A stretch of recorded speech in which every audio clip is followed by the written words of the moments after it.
Good morning, all of you. Today we are going to discuss whether the election which are conducted in India are too expensive for our nation or not.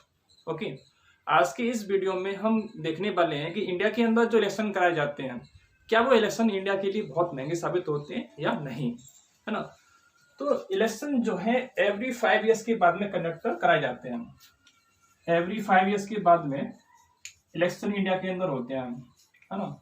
और हर election में बहुत अधिक पैसे जो है waste चले जाते हैं।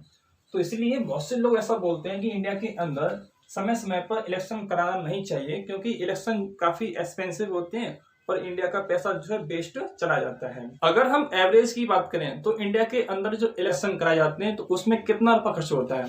देखिए, इंडिया के अंदर जो इलेक्शन कराए जाते हैं उसमें लगभग 3000 करोड़ रुपए से अधिक खर्च हो जाते हैं। और ऐसा एक बार नहीं होता, जितने इलेक्शन कराए जाते हैं तो हर 5 ईयर्स के बाद इलेक्शन कराए जाते हैं।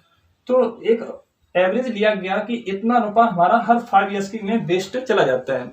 अगर हम इन रुपए से देश का डेवलपमेंट करते तो आज हमारा देश बहुत आगे निकल जाता। लेकिन क्या होता है कि इतने रुपए तो हम सिर्फ गवर्नमेंट बनाने के लिए खर्च कर देते हैं। और हर कैंडिडेट, हर पार्टी जो है पैसे को बहुत अधिक खर्च करती है। और क्यों खर्च करती है? ताकि वो जीत सके। इंडिया में जो इलेक्शन कराए जाते हैं तो उसमें लगभग 3000 करोड़ रुपए खर्च हो जाते हैं हर 5 ईयर्स में। तो एवरेज देखा जाए तो एक वोटर पर, 1 वोटर पर कितना होगा? लगभग 50 रुपीज। ठीक है। इसीलिए कुछ लोग कहते हैं कि इंडिया के अंदर जो इलेक्शन है वो बहुत अधिक एक्सपेंसिव होते हैं। अगर हम इनकी कंपैरिजन दूसरे एक्सपेंस से करें तो हमें लगेगा कि वास्तव में इलेक्शन इंडिया के अंदर कैसे एक्सपेंसिव है। फॉर एग्जांपल 2005 में इंडिया की गवर्नमेंट ने डिसाइड किया कि वो फ्रांस से न्यूक्लियर सबमरीन खरीदेगा। ठीक है।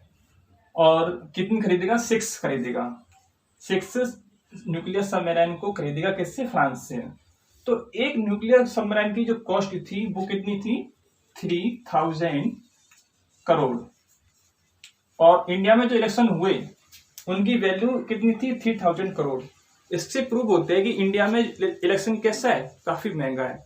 अगर हम इंडिया के अंदर इलेक्शन ना कराते तो शायद हम एक न्यूक्लियर सबमरीन और खरीद लेते हैं, तो देश हमारा और मजबूत तो होता। उतना पैसा तो हमने इलेक्शन कराने में खर्च कर दिया। 2010 में इंडिया में दिल्ली में कॉमनवेल्थ गेम हुए, कॉमनवेल्थ गेम्स हुए।